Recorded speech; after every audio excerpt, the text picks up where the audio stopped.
નમસ્તે વિદ્યાર્થી મિત્રો, આપણે ધોરણ 10માં વિષય વિજ્ઞાનના પ્રકરણ નંબર 5 તત્વોનું આવર્તી વર્ગીકરણના 20મા તાસમાં આપ સૌનું હાર્દિક સ્વાગત છે.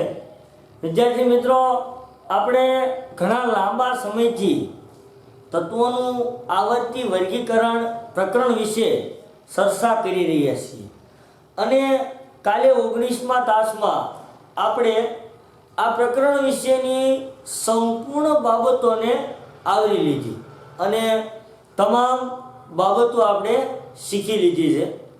આગળ આપણા પાઠ્યપુસ્તકમાં કેટલાક ઇન્ડેક્સના પ્રશ્નો છે, એ પ્રશ્નો વિશે ચર્ચા કરવાની છે અને ત્યારબાદ આપણે સ્વાધ્યાયના પ્રશ્નોત્તર વિશે ચર્ચા કરવાની છે. આમ તો વિદ્યાર્થી મિત્રો, તે તમામ વિશે તમે ભણી ચૂક્યા છો અને અભ્યાસ કરી જ ચૂક્યા છો. તેમ છતાં આપણે એકવાર આ પ્રશ્નોને સમજીએ કે જેથી આપણે સારી રીતે આ પ્રકરણને સમજી શકીએ. પ્રશ્ન છે ઇન્ડેક્સનો પહેલો કે ભાઈ, આધુનિક આવર્ત કોષ્ટક મેન્ડેલિફના આવર્ત કોષ્ટકની વિસંગતતાઓ કેવી રીતે દૂર કરી શક્યું? તમને ખબર હોય તો મેન્ડેલિફના આવર્ત કોષ્ટકમાં કેટલીક વિસંગતતાઓ હતી, એટલે કે એમની પણ ઘણી બધી મર્યાદાઓ હતી. જેમ કે તેમાં સમસ્થાનિકોને યોગ્ય સ્થાન નહોતું અપાયું, તેમાં સમાન ગુણધર્મો ધરાવતા તત્વોને એક સાથે ગોઠવવામાં આવ્યા હતા, પરમાણુ દળ અદલ-બદલ થતું હોવા છતાં, અને નવા તત્વોની શોધ માટે એમાં થોડીક મુશ્કેલીઓ પણ હતી. આ મેન્ડેલિફના આવર્ત કોષ્ટકની જે વિસંગતતાઓ છે એ આ આધુનિક આવર્ત કોષ્ટક કેવી રીતે દૂર કરી શક્યું? આમ તો આ પ્રશ્ન વિશે આપણે અગાઉ ચર્ચા થઈ છે, એટલે આમ ચર્ચા નહીં થઈ હોય પણ આના વિશે ભણી શક્યા છીએ કે ભાઈ, આધુનિક આવર્ત કોષ્ટક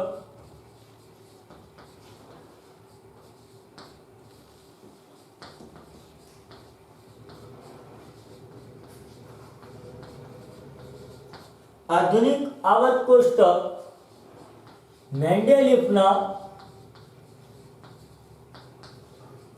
આવર્ત કોષ્ટકની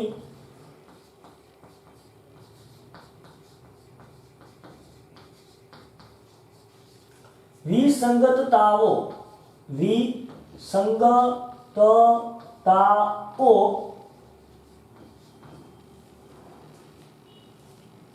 કેવી રીતે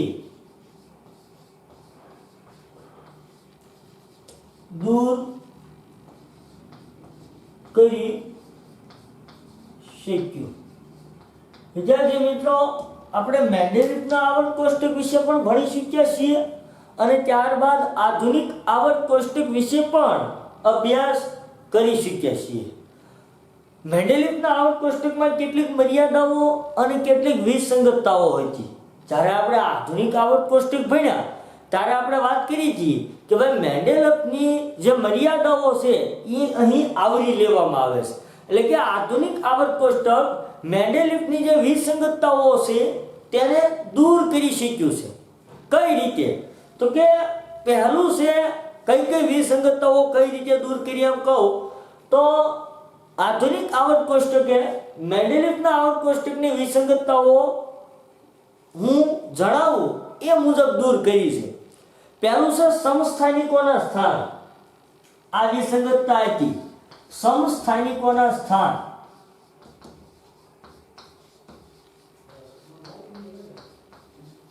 પહેલું છે વિદ્યાર્થી મિત્રો, સમસ્થાનિકોના સ્થાન. આપણે સૌ જાણીએ છીએ કે ભાઈ, મેન્ડેલિફના આવર્ત કોષ્ટકમાં સમસ્થાનિકોને યોગ્ય સ્થાન નહોતું મળ્યું. કારણ તો કે મેન્ડેલિફે તત્વોને તેમના પરમાણુ દળના ચડતા ક્રમમાં ગોઠવ્યા અને એને આવર્ત કોષ્ટક બનાવ્યા બાદ સમસ્થાનિકોની શોધ થઈ હતી. ત્યાર પછી આધુનિક આવર્ત કોષ્ટકની શોધ થઈ. આધુનિક આવર્ત કોષ્ટકમાં તત્વોને તેમના પરમાણ્વીય ક્રમાંકના ચડતા ક્રમમાં ગોઠવવામાં આવે છે અને સમસ્થાનિકોને આપણે સારી રીતે જાણીએ છીએ કે ભાઈ એક જ તત્વના બધા જ સમસ્થાનિકોના પરમાણ્વીય ક્રમાંક સમાન હોય છે. એટલે કે એક જ તત્વના બધા જ સમસ્થાનિકોને એક જ સાથે ગોઠવવામાં આવ્યા, એક જ સ્થાને ગોઠવવામાં આવ્યા. શેમાં? આધુનિક આવર્ત કોષ્ટકમાં. મેન્ડેલિફના આવર્ત કોષ્ટકની શું વિસંગતતા હતી?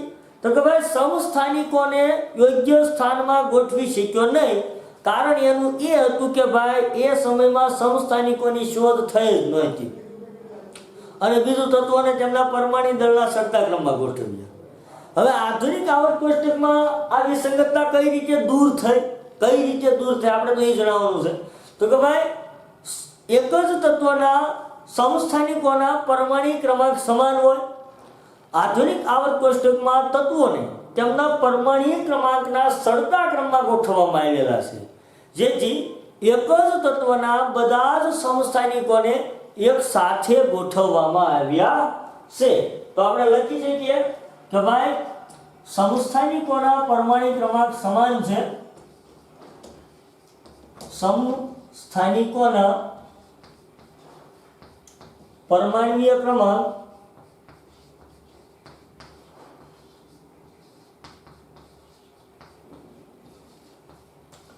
સમાન છે અને આધુનિક આવર્ત કોષ્ટકમાં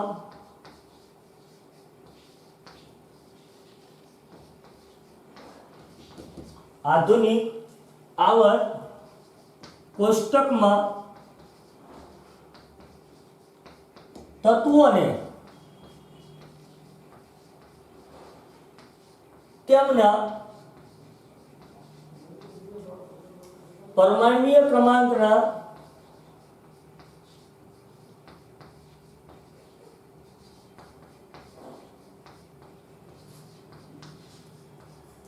સરતા ક્રમમાં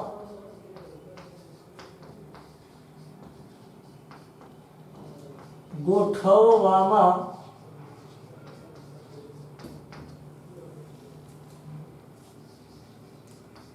આવે છે,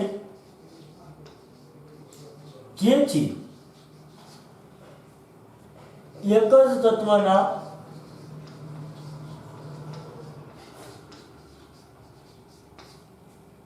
બધા સમસ્થાનિકોને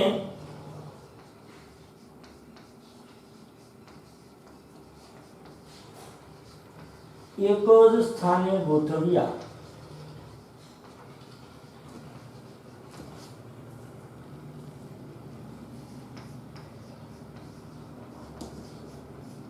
વિદ્યાર્થી મિત્રો, મેન્ડેલિફના આવર્ત કોષ્ટકની પહેલી વિસંગતતા આ રીતે દૂર કરવામાં આવી. મેન્ડેલિફના આવર્ત કોષ્ટકની પહેલી વિસંગતતા જે હતી એ આધુનિક આવર્ત કોષ્ટકે આ રીતે દૂર કરી. કઈ રીતે? તો કે ભાઈ મેન્ડેલિફના આવર્ત કોષ્ટકમાં સમસ્થાનિકોને કોઈ યોગ્ય સ્થાન આપવામાં આવ્યું ન હતું, જ્યારે આપણે સૌ જાણીએ છીએ કે સમસ્થાનિકોના પરમાણ્વીય ક્રમાંક સમાન હોય છે.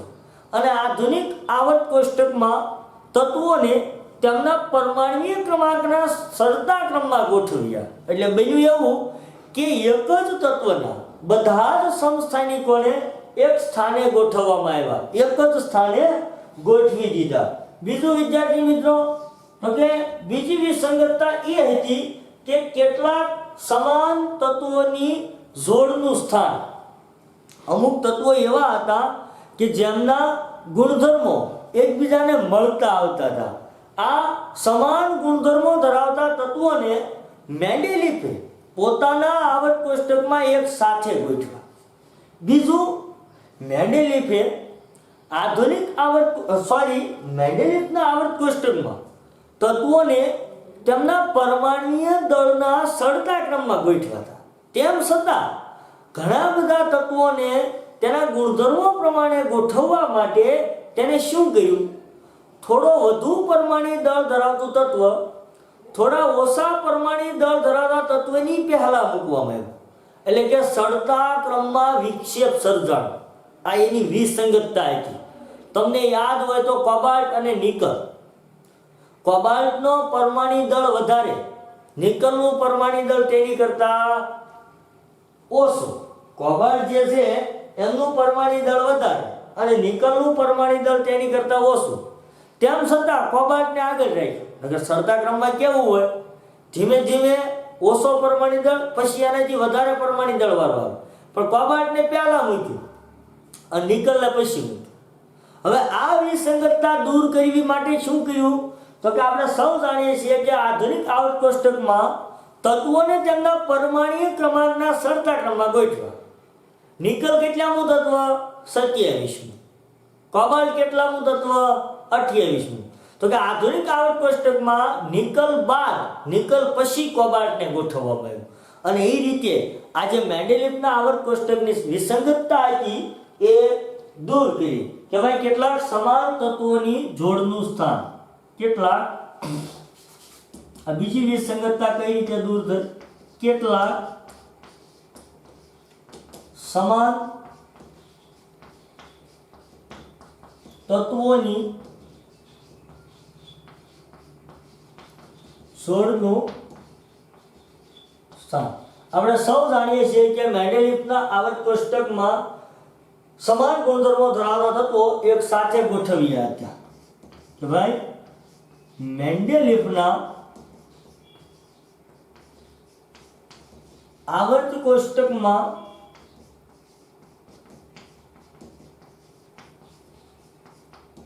એક સમાન ગુણધર્મો ધરાવતા, ત્યાં કોઈ પછી ક્રમિકતા નહીં જોવે, ગુણધર્મ સમાન હોય તો એક સાથે ગોઠવી દેવાના. એવી રીતે મેન્ડેલિફે અમુક તત્વોને ગોઠવ્યા હતા.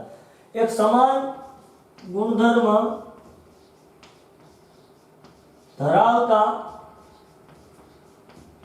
તત્વોને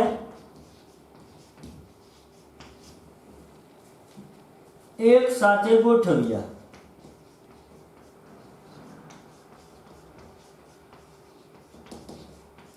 ઉદાહરણ તરીકે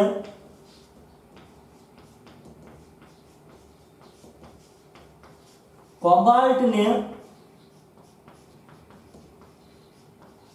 નિકલની પહેલા મૂક્યું. કઈ રીતે વિદ્યાર્થી મિત્રો હું તમને કહું, કોબાલ્ટનો પરમાણુ ક્રમાંક વધુ, નિકલનો એનાથી ઓછો.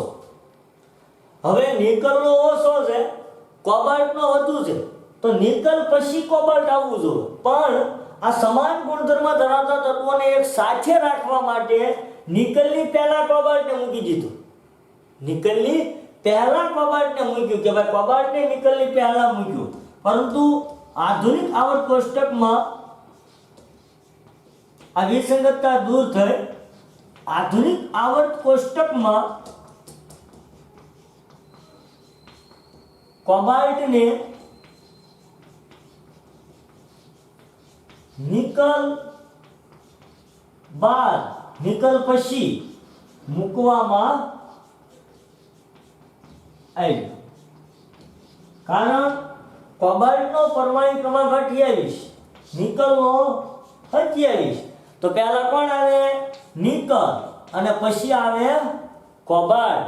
પણ મેન્ડેલિફના આવર્ત કોષ્ટકમાં શું હતું? તો કે મેન્ડેલિફના આવર્ત કોષ્ટકમાં એક સમાન ગુણધર્મ ધરાવતા તત્વોને એક સાથે રાખવા માટે કોબાલ્ટને નિકલની પહેલા મૂકી દીધું. જાણે ને પરમાણુ દળનો સરતો ક્રમ પણ નહોતો થતો છતાં. એટલે આ વિસંગતતા દૂર થઈ ગયા આધુનિક આવર્ત કોષ્ટકમાં. આધુનિક આવર્ત કોષ્ટકમાં તત્વોને તેમના પરમાણુ ક્રમાંકના સરતા ક્રમમાં ગોઠવવામાં આવ્યા કે જેથી નિકલનો પરમાણુ ક્રમાંક 27 અને કોબાલ્ટનો 28. તો કોબાલ્ટને નિકલ બાદ નિકલ પછી મૂકવામાં આવ્યું. વિદ્યાર્થી મિત્રો, આ તમામ બાબતોની તમારી બુકમાં નોંધ કરજો. હું સરળતાથી આ વિસંગતતાઓ તમને સમજાવું છું. આગળ વિદ્યાર્થી મિત્રો ત્રીજું કે ભાઈ ત્રીજી એક વિસંગતતા છે. શું છે? તો કે નવા તત્વોની શોધ માટેની. તમને ખબર હોય તો મેન્ડેલિફે જ્યારે પોતાનું આવર્ત કોષ્ટક બનાવ્યું તો મેન્ડેલિફના આવર્ત કોષ્ટકમાં તમે નવા તત્વો શોધાશે તેવી આગાહી પણ કરી શકતા હતા. પણ એમાં કેટલીક વિસંગતતાઓ હતી. શું? તો કે ભાઈ મેન્ડેલિફના આવર્ત કોષ્ટકમાં તત્વોને તેમના પરમાણુ દળના સરતા ક્રમમાં ગોઠવવામાં આવ્યા. જેના લીધે થતું તો હું તો કે એક પછી કેટલા નવા તત્વો શોધાય છે એ તમે નક્કી ન કહી શકો. મેન્ડેલિફના આવર્ત કોષ્ટકમાં તત્વોને તેમના પરમાણુ દળના સરતા ક્રમમાં ગોઠવવામાં આવ્યા હતા અને આ યોગ્ય નિયમિતતા નહોતા ધરાવતા. જેમ કે કેવી યોગ્ય નિયમિતતા? તમે ઘણીવાર પરમાણુ દળ વધારે ધરાવતું તત્વ આગળ અને ઓછો પરમાણુ દળ ધરાવતું તત્વ પાછળ આવતું. આ વિસંગતતાના કારણે તમે કેટલા નવા તત્વો શોધાશે તેની એક ચોક્કસ આગાહી કરી શકો નહીં. તમે એક ચોક્કસ આગાહી કરી શકો નહીં. જ્યારે તત્વોને આધુનિક આવર્ત કોષ્ટકના પરમાણુ ક્રમાંકના સરતા ક્રમમાં ગોઠવવામાં આવ્યા તો વિદ્યાર્થી મિત્રો, પરમાણુ ક્રમાંક એક પૂર્ણાંક સંખ્યા અને સચોટ હોવાના કારણે કે ભાઈ આ તત્વ પછી આગળ કેટલા તત્વો શોધાય છે એવી એક ચોક્કસપણે તમે આગાહી કરી શકો અને નવા તત્વોની શોધ માટેના સંશોધન કાર્યને પણ વેગ મળ્યો. ક્યારે વેગ મળ્યો? આધુનિક આવર્ત કોષ્ટક પછી. હા, મેન્ડેલિફના આવર્ત કોષ્ટકમાં પણ નવા તત્વોની શોધની આગાહી કરી શકાતી હતી, હું ના નથી પાડતો, પરંતુ જે નવા તત્વોની શોધની તમે આગાહી કરી શકો તે કોઈ ચોક્કસ અનિયમિત હતી કે ભાઈ આ તત્વો પછી કેટલા નવા તત્વો શોધાશે એ નક્કી નહોતું. પણ તેને ચોક્કસપણે એક નિશ્ચિત કરવા માટે આધુનિક આવર્ત કોષ્ટક આપણને ઉપયોગી બને છે. ત્રીજી વિસંગતતા કઈ છે? તો કે નવા તત્વના શોધ માટેની નિશ્ચિતતા. નવા તત્વની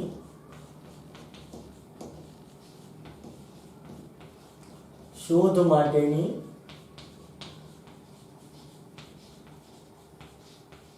નિશ્ચિતતા. પણ વિદ્યાર્થી મિત્રો, હું તમને કહી દઉં કે ભાઈ તત્વના શોધની આગાહી સૌપ્રથમ મેન્ડેલિફે જ કરી. પછી ભલે તેમાં થોડીક વિસંગતતા હતી, પણ તત્વ શોધાયું ન હોવા છતાં આવું તત્વ શોધાશે તેવી આગાહી કરવાવાળો વૈજ્ઞાનિક આ મેન્ડેલિફ હતો. એટલે આ બધું ફાળો જે છે એ કોને જાય છે? મેન્ડેલિફને જાય છે. આધુનિક આવર્ત કોષ્ટક બનાવ્યું હોવા છતાં તેમાં ઘણો બધો ફાળો મેન્ડેલિફનો છે, પરંતુ મેન્ડેલિફના આવર્ત કોષ્ટકમાં ઘણી બધી વિસંગતતાઓ, ઘણી બધી મર્યાદાઓ હતી. આ વિસંગતતાઓ અને મર્યાદાઓ આધુનિક આવર્ત કોષ્ટકમાં દૂર કરવામાં આવી. બાકી સૌપ્રથમ એક સચોટ પ્રયત્ન કોને કર્યો હતો? મેન્ડેલિફે. હા, ડોબરેનરે પ્રયત્ન કર્યો, ન્યુલેન્ડે પ્રયત્ન કર્યો, પણ મેન્ડેલિફ ઘણા બધા અંશે સફળ રહ્યો હતો અને એના સિદ્ધાંત પર ચાલીને એમાં થોડો સુધારો વધારો કરીને હેનરી મોસેલે આધુનિક આવર્ત કોષ્ટક બનાવ્યું. અને આ આવર્ત કોષ્ટકમાં મેન્ડેલિફના આવર્ત કોષ્ટકમાં જે વિસંગતતાઓ હતી એ દૂર કરવામાં આવી. ફરી એકવાર કહું છું કે ભાઈ તત્વો શોધાયું ન હોવા છતાં આવું તત્વ શોધાશે એવું કહેવા વાળો પહેલો મેન્ડેલિફ હતો. ભલે એ વખતે તત્વની શોધમાં થોડી અનિશ્ચિતતા હતી, કોઈ યોગ્ય નિયમિતતા નહોતી, પરંતુ એવું કહેવાવાળો મેન્ડેલિફ હતો.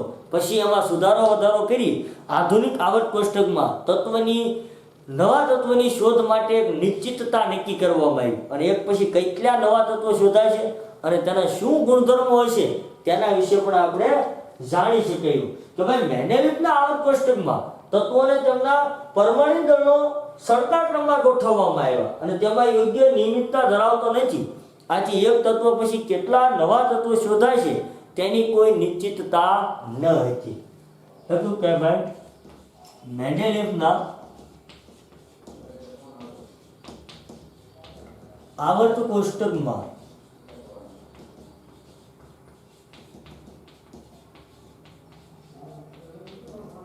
તત્વોને તેના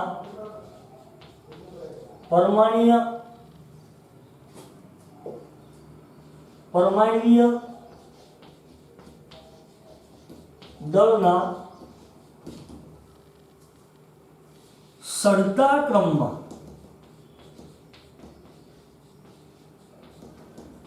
ગોઠવવામાં પણ યોગ્ય કોઈ નિયમિતતા ન હતી. યોગ્ય નિયમિતતા ન હતી. તમે બધા જાણો છો ઘણું વધારે પરમાણુ દળ ધરાવતો તત્વ ઘણીવાર ઓછા પરમાણુ દળ ધરાવતા તત્વની આગળ લઈ આવતો હતો કે ભાઈ મેન્ડેલિફે મોટા ભાગના તત્વોને તેમના પરમાણ્વીય દળના સરતા ક્રમમાં ગોઠવ્યા, પણ ઘણીવાર વધુ પરમાણુ દળ ધરાવતો તત્વ ઓછા પરમાણુ દળ ધરાવતા તત્વની પહેલા આવ્યા, એટલે કે ઉતરતો ક્રમ બની જતો અમુક જગ્યાએ. જેના લીધે શું થતું હતું તો કે એક પછી નવા કેટલા તત્વો શોધાશે તેની કોઈ ચોક્કસ આગાહી કરી શકાતી ન હતી. એવી નિયમિતતા ન હતી, જેથી એક તત્વ પછી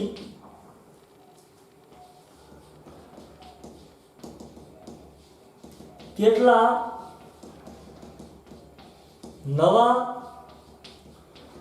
તત્વો શોધાશે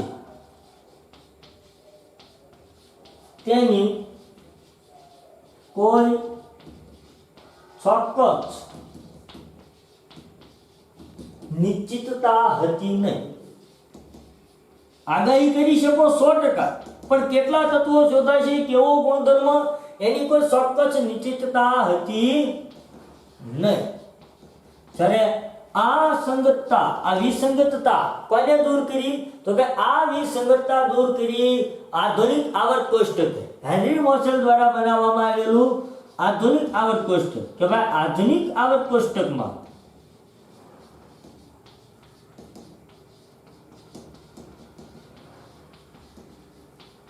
તત્વોને તેમના પરમાણ્વીય ક્રમાંકના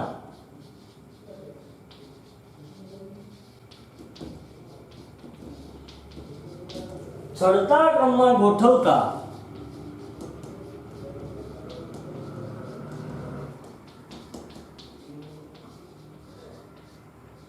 તત્વના શોધ માટેના સંશોધનને વેગ મળ્યો. નવા તત્વના અથવા તો નવા તત્વની શોધ માટેના સંશોધન કાર્યને વધારે વેગ મળ્યો. એટલે કે તમે ચોક્કસપૂર્વક કહી શકો કે આવું તત્વ શોધાશે અને આ તત્વના આવા ગુણધર્મો હશે, અને એ તત્વના નામ હોય ત્યારે રાખવામાં આવ્યા હતા. સરખા ક્રમમાં ગોઠવતા વિદ્યાર્થી મિત્રો, સરખા ક્રમમાં ગોઠવતા નવા તત્વોની શોધ માટેના સંશોધન કાર્યને વેગ મળ્યો. તમને ખબર હોય તો મેન્ડેલિફના આવર્ત કોષ્ટકમાં અમુક સ્થાન ખાલી રાખ્યા હતા અને એ તત્વો શોધાયા પણ હતા અને એના અમુક નામ પણ રાખવામાં આવ્યા. પણ મેં કીધું એમ મેન્ડેલિફના આવર્ત કોષ્ટકમાં થોડીક વિસંગતતાઓને લીધે. કેવી વિસંગતતા તો કે ભાઈ તમે તત્વ શોધી શકો 100%, પરંતુ એક તત્વ પછી બીજા કેટલા નવા તત્વો શોધાય છે તે માટે તમે નિશ્ચિતપણે કહી શકો નહીં, કારણ કે ઘણીવાર તેના પરમાણુ દળના સરખા ક્રમમાં અનિયમિતતા હતી.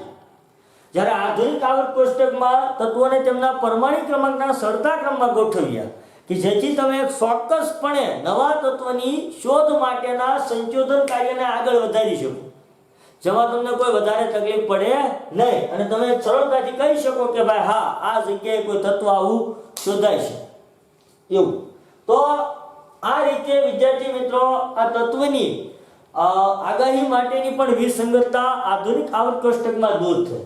એટલે કે મેન્ડેલિફના આવર્ત કોષ્ટકમાં જેટલી વિસંગતતાઓ હતી એ વિસંગતતાઓ કોને દૂર કરી? આધુનિક આવર્ત કોષ્ટકે. મુખ્યત્વે 3 વિસંગતતાઓ. પહેલું છે સમસ્થાનિકોના સ્થાન, બીજું છે સમાન ગુણધર્મ ધરાવતા તત્વોની જોડનું સ્થાન, અને ત્રીજું છે નવા તત્વોની શોધ માટેની નિશ્ચિતતા. તો આ નિશ્ચિતતા પણ આધુનિક આવર્ત કોષ્ટકમાં એવી રીતે થાય છે. વિદ્યાર્થી મિત્રો, આ રીતે આપણે આધુનિક આવર્ત કોષ્ટક મેન્ડેલિફના આવર્ત કોષ્ટકની વિસંગતતાઓ દૂર કરી શકે છે. હવે આગળ આપણે બીજા પ્રશ્નની વાત કરીએ વિદ્યાર્થી મિત્રો.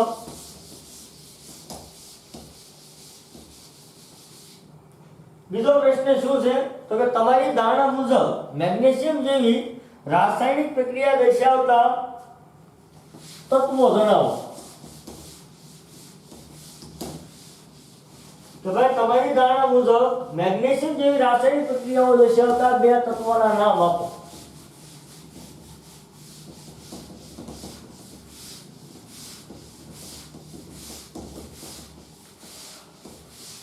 હવે કોઈ પણ તત્વની રાસાયણિક પ્રક્રિયાઓ એક સમાન છે કે નહીં તે માટે શું જરૂરી છે પહેલા તો આપણને એ ખબર હોવી જોઈએ. તો કે આપણે સૌ ભણી ગયા કે ભાઈ કોઈ પણ તત્વો હોય એમની રાસાયણિક ગુણધર્મો સમાન છે કે નહીં તે જાણવા માટે સૌપ્રથમ આપણે તેમની ઇલેક્ટ્રોન રચના લખવી જોઈએ. અને ઇલેક્ટ્રોન રચના લખી તત્વની સંયોજકતા કેટલી છે. જો તત્વોની સંયોજકતા સમાન હોય તો તેમના રાસાયણિક ગુણધર્મો અને રાસાયણિક પ્રક્રિયાઓ પણ સમાન થતી હોય. મેં તમને અગાઉ જ કીધું હતું કે ભાઈ કોઈ પણ તત્વો હોય એ તત્વોની ઇલેક્ટ્રોન રચના લખતા તેમની સંયોજકતાઓ જો સમાન હોય તો તેમના રાસાયણિક પ્રક્રિયાઓ પણ સમાન થતી હોય અને તેમના રાસાયણિક ગુણધર્મો પણ સમાન હોય. પ્રશ્ન શું છે આપણી પાસે? તો ભાઈ તમારી ધારણા મુજબ મેગ્નેશિયમ જેવી રાસાયણિક પ્રક્રિયાઓ દર્શાવતા બે તત્વોના નામ આપો. તમારી ધારણા મુજબ મેગ્નેશિયમ જેવી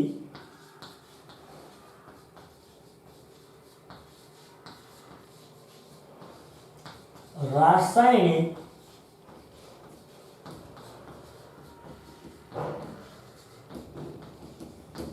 પ્રક્રિયા દર્શાવતા મેગ્નેશિયમ જેવી રાસાયણિક પ્રક્રિયા દર્શાવતા બે તત્વોના નામ આપો.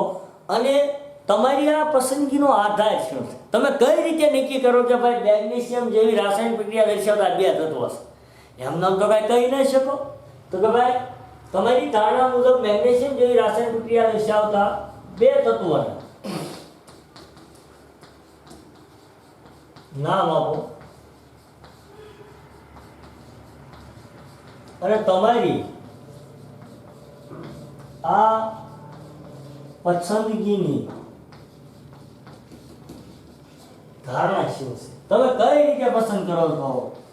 કઈ ધારણા છે? બરાબર છે પ્રશ્નનો જવાબ. આનું કારણ છે તમે આ પ્રશ્નને ગોખી ના શકો વિદ્યાર્થી મિત્રો. ધારણા એટલા માટે મગાવી છે.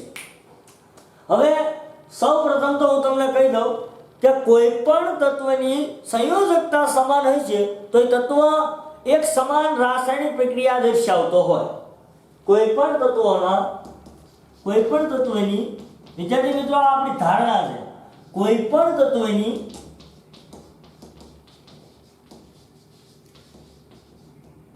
તત્વની સંયોજકતા ઓ સમાન હશે તો તેની રાસાયણિક પ્રક્રિયાઓ પણ સમાન બનશે.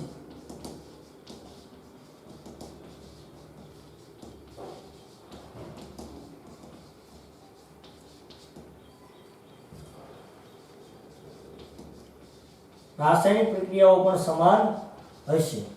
અથવા તો સમાન સંયોજકતા ધરાવતા તત્વોના રાસાયણિક ગુણધર્મો સમાન હશે. અને તમને જો યાદ હોય તો એક જ સમૂહના તમામ તત્વોની સંયોજકતા સમાન હોય અને બીજા નંબરમાં એ એક જ તત્વના તમામ તત્વોના રાસાયણિક ગુણધર્મો પણ સમાન હોય.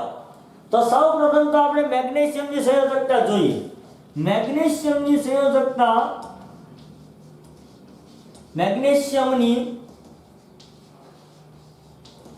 સંયોજકતા કેટલી છે મેળવવી પડશે. તો કે હા, તત્વનું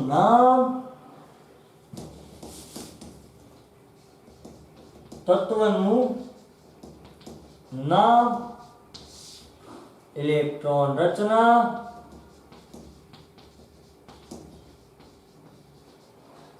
અને સંયોજકતા. કેટલા તત્વો મેળવવાના છે? બીજા કોઈ પણ બે તત્વો. આ મેગ્નેશિયમ, આ બીજા બે કોઈ જડશે તે.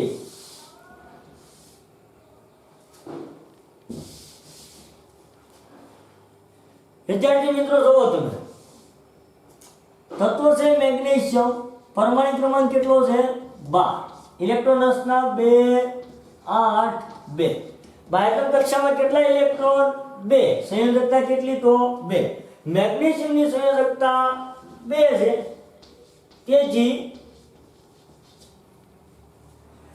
2 સંયોજકતા ધરાવતા તત્વો શોધવાના છે. તો મેં હમણાં જ વાત કરી કે એક જ સમૂહના તમામ તત્વોની સંયોજકતા સમાન હોય. મેગ્નેશિયમ કયા સમૂહમાં છે એ તમને ખબર હોવી જોઈએ. મેગ્નેશિયમ કયા સમૂહમાં છે? બીજા સમૂહના. તો બીજા સમૂહના બધા જ તત્વો જે છે એ મેગ્નેશિયમ સાથે રાસાયણિક પ્રક્રિયાઓ સમાન ધરાવતા હોય. તો મેગ્નેશિયમની સંયોજકતા 2 છે, તેથી બેરિલિયમ તમને ખબર હોય તો સમૂહ 2 માં આવે છે. કોણ? બેરિલિયમ, જે સમૂહ 2 માં આવે છે. બીજું calcium, beryllium, calcium, strontium, beryllium, calcium, strontium એ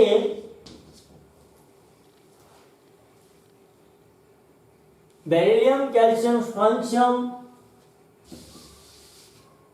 એ મેગ્નેશિયમ જેવી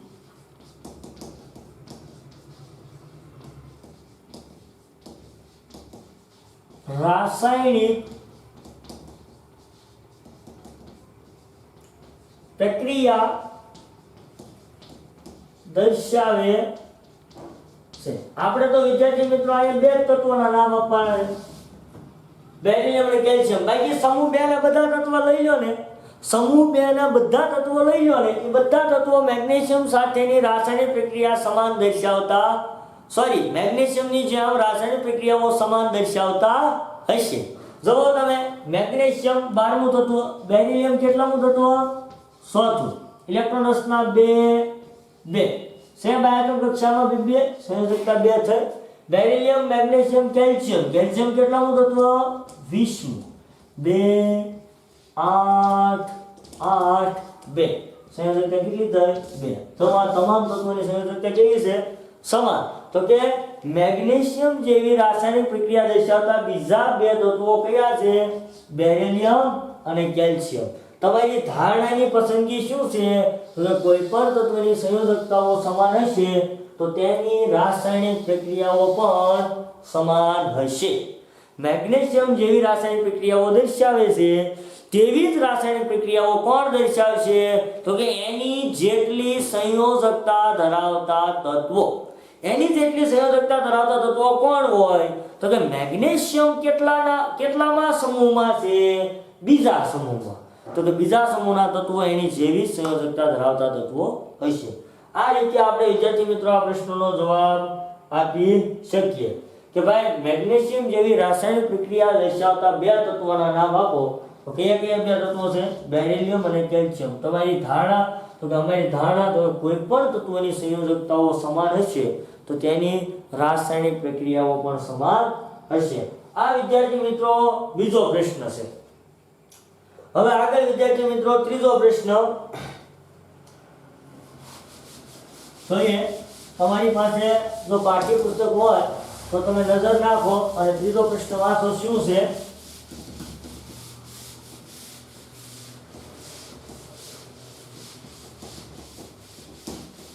અલગ અલગ 3 પ્રશ્નો છે વિદ્યાર્થી મિત્રો.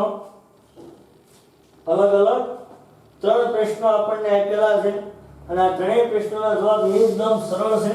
જો તમે પ્રવૃત્તિઓમાં ધ્યાન આપ્યું હોય, તમે ભણાવ્યું એમાં જો સરળતાથી ધ્યાન આપ્યું હોય સારી રીતે, તો તમને આ પ્રશ્નોના જવાબ આવડે. શું છે? તો કે એવા 3 તત્વો કે જે તેમની બાહ્યતમ કક્ષામાં 1 ઇલેક્ટ્રોન ધરાવે છે. પહેલો પ્રશ્ન, 3 તત્વો એવા જણાવો, 3 તત્વો એવા જણાવો કે જેની બાહ્યતમ કક્ષામાં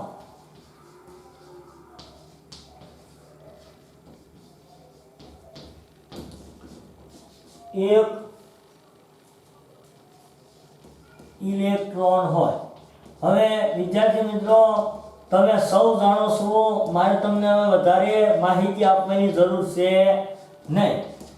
એવા 3 તત્વો જણાવો કે જેની બાહ્યતમ કક્ષામાં એક જ ઇલેક્ટ્રોન હોય. બાહ્યતમ કક્ષામાં એક ઇલેક્ટ્રોન એટલે કે સંયોજકતા એક હોય અને એક સંયોજકતા ધરાવતો આખો સમૂહ જ છે. કયો?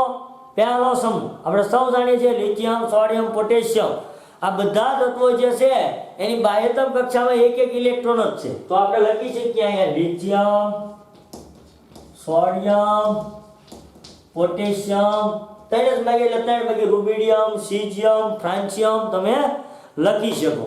એવા 3 તત્વો કે જેની બાહ્યતમ કક્ષામાં એક જ ઇલેક્ટ્રોન હોય. એક ઇલેક્ટ્રોન એટલે સંયોજકતા એક હોય. તો આપણે સૌ જાણીએ છીએ કે સમૂહ એકના તત્વો કે જેની બાહ્યતમ કક્ષામાં એક ઇલેક્ટ્રોન આપેલા છે. તો ના જવાબ છે લિથિયમ, સોડિયમ અને પોટેશિયમ. હવે એવો બીજો પ્રશ્ન કે ભાઈ બે તત્વો કે જેની બાહ્યતમ કક્ષામાં 2 ઇલેક્ટ્રોન ધરાવતા હોય. એવા બે તત્વો કે જેની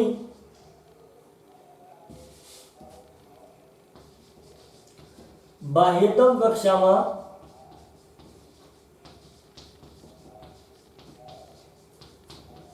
2 ઇલેક્ટ્રોન ધરાવે. વિદ્યાર્થી મિત્રો હમણાં વાત કરી. પહેલા પ્રશ્નમાં વિસ્તારથી તમને લખી વિદ્યાર્થી મિત્રો લિથિયમ, સોડિયમ, પોટેશિયમ. લિથિયમમાં 2 1, સોડિયમમાં 2 8 1, પોટેશિયમમાં 2 8 8 1. જોઈ શકો છો તેની બાહ્યતમ કક્ષામાં કેટલા ઇલેક્ટ્રોન છે? એક ઇલેક્ટ્રોન. બે તત્વો કે જેની બાહ્યતમ કક્ષામાં 2 ઇલેક્ટ્રોન. બાહ્યતમ કક્ષામાં 2 ઇલેક્ટ્રોન હોય એવા તત્વો શોધવા જઈએ તો હમણાં જ વાત કરી છે બેરિલિયમ અને મેગ્નેશિયમ. વિદ્યાર્થી મિત્રો બેરિલિયમ અને મેગ્નેશિયમ. જો બેરિલિયમમાં 2 2, મેગ્નેશિયમમાં 2 8 2, કેલ્શિયમમાં પણ આવે કેલ્શિયમ 2 8 8 2. તો આ ત્રણમાંથી કોઈ પણ 2 તત્વો તમે લખી શકો. હાવ સરળ છે વિદ્યાર્થી મિત્રો. જો તમે આ 20 તાસમાં શાંતિથી ધ્યાન આપ્યું હોય તમે ડાયરેક્ટ કહી દો કે 2 સંયોજકતા ધરાવતું તત્વ મેગ્નેશિયમ છે. મેગ્નેશિયમની આરે કોણ હોય તો કે બેરિલિયમ હોય, કેલ્શિયમ. એક સંયોજકતા ધરાવતું તત્વ તો કે ભાઈ પહેલો સમૂહ આખો હોય છે lithium, sodium, potassium, rubidium, caesium, francium વગેરે. તો આ રીતે તમે આવા પ્રશ્નોના જવાબ સરળતાથી આપી શકો. ત્રીજો પ્રશ્ન સંપૂર્ણ ભરાયેલી બાહ્યતમ કક્ષા ધરાવતા તત્વોના નામ આપો. સંપૂર્ણ ભરાયેલી બાહ્યતમ કક્ષા ધરાવતા સંપૂર્ણ ભરાયેલી વિદ્યાર્થી મિત્રો આવા પ્રશ્નો પૂછાય છે એક માર્કમાં. ખાસ ધ્યાન આપજો. સંપૂર્ણ ભરાયેલી બાહ્યતમ કક્ષા ધરાવતા તત્વોના નામ આપો. વિદ્યાર્થી મિત્રો જે તત્વોની બાહ્યતમ કક્ષા સંપૂર્ણપણે ભરાયેલી હોય એવા તત્વોના નામ આપો. તો કે આપણે સૌ જાણીએ neon, argon, krypton, xenon, radon. વિદ્યાર્થી મિત્રો આવા ઘણા બધા તત્વો છે કે જેની બાહ્યતમ કક્ષા સંપૂર્ણપણે ભરાયેલી હોય. આપણે સૌ neon, argon, krypton, xenon, radon કયા સમૂહના તત્વો છે ખબર છે તમને? 18મા સમૂહના નિષ્ક્રિય વાયુઓનો સમૂહ. વિદ્યાર્થી મિત્રો સાથે સાથે યાદ રાખજો આ આલ્કલી ધાતુ તત્વોનો સમૂહ છે. પહેલો સમૂહ આલ્કલી ધાતુ તત્વોનો સમૂહ જેની બાહ્યતમ કક્ષામાં માત્ર 1 ઇલેક્ટ્રોન હોય. જેની બાહ્યતમ કક્ષા સંપૂર્ણપણે ભરાયેલી હોય અને નિષ્ક્રિય વાયુઓનો સમૂહ કહેવાય. નિષ્ક્રિય વાયુનો સમૂહ. કેટલામો સમૂહ ખબર? 18મો સમૂહ. 18. આપણે સૌ જાણીએ છીએ helium, neon, argon, krypton, xenon, radon વગેરે. પણ વિદ્યાર્થી મિત્રો સંપૂર્ણ ભરાયેલી બાહ્યતમ કક્ષા ધરાવતા 3 તત્વો તો લખી શકીએ કે ભાઈ નિયોન, આર્ગોન, ક્રિપ્ટોન અથવા તો હિલિયમ, નિયોન, આર્ગોન, ક્રિપ્ટોન. તમે કોઈ પણ 3 લખી શકો છો. વિદ્યાર્થી મિત્રો આવા પ્રશ્નો એક માર્કમાં પૂછાય છે અને આવા પ્રશ્નોમાં ઘણીવાર આપણે તકલીફ પડતી હોય છે. આ પ્રશ્નોના જવાબ ક્યારે આવડે? જ્યારે આપણે પાઠને સંપૂર્ણપણે ભણી શક્યા હોય. અહીંયા કોઈ પ્રશ્નોને ગોખવાની કોશિશ ના કરતા. 3 તત્વો એવા જણાવો કે જેની બાહ્યતમ કક્ષામાં 1 ઇલેક્ટ્રોન હોય. જો તમે આખા પાઠમાં અભ્યાસ કર્યો હોય સરળતાથી કહી શકો કે બાહ્યતમ કક્ષામાં 1 ઇલેક્ટ્રોન ધરાવતો પહેલો સમૂહ છે. 2 તત્વો કે જેમની બાહ્યતમ કક્ષામાં 2 ઇલેક્ટ્રોન હોય તો કે બીજા સમૂહના તત્વો અને સંપૂર્ણ ભરેલી બાહ્યતમ કક્ષા ધરાવતા 3 તત્વોના નામ તો કે સમૂહ 18 જેને નિષ્ક્રિય વાયુઓનો સમૂહ કહેવામાં આવે છે. વિદ્યાર્થી મિત્રો, આપણે પાઠ્યપુસ્તકમાં આપેલા ઇન્ડેક્સના પ્રશ્નોમાં 3 પ્રશ્નોની વાત કરી. આગળના પ્રશ્નની આપણે આગળના તાસમાં વાત કરીશું. આપણે આ તમામ પ્રશ્નોને સારી રીતે સમજવાના છે અને યાદ રાખવાના છે, ગોખવાની કોશિશ ના કરતા. આવી રીતે આપણે આ સમૂહને પણ સારી રીતે ઓળખી શકીએ છીએ. જેમ કે આ આલ્કલી ધાતુ તત્વોનો સમૂહ, આ બીજો સમૂહ, આ નિષ્ક્રિય વાયુઓનો સમૂહ અને એક હજી હેલોજન સમૂહ છે, જેની બાહ્યતમ કક્ષામાં 7 ઇલેક્ટ્રોન ધરાવતા તત્વો છે. જેની બાહ્યતમ કક્ષામાં 7 ઇલેક્ટ્રોન હોય, જે ઇલેક્ટ્રોન ગુમાવવાના બદલે ઇલેક્ટ્રોન સ્વીકારવાની રીતે ધરાવે છે, પણ એની આગળ વાત કરીશું. વિદ્યાર્થી મિત્રો, આજના તાસમાં આપણે આ 3 પ્રશ્નોની વાત કરી. આગળ આપણે આપણા પાઠ્યપુસ્તકમાં આપેલા પ્રશ્નો વિશે વિસ્તારથી વાત કરીશું. અસ્તુ.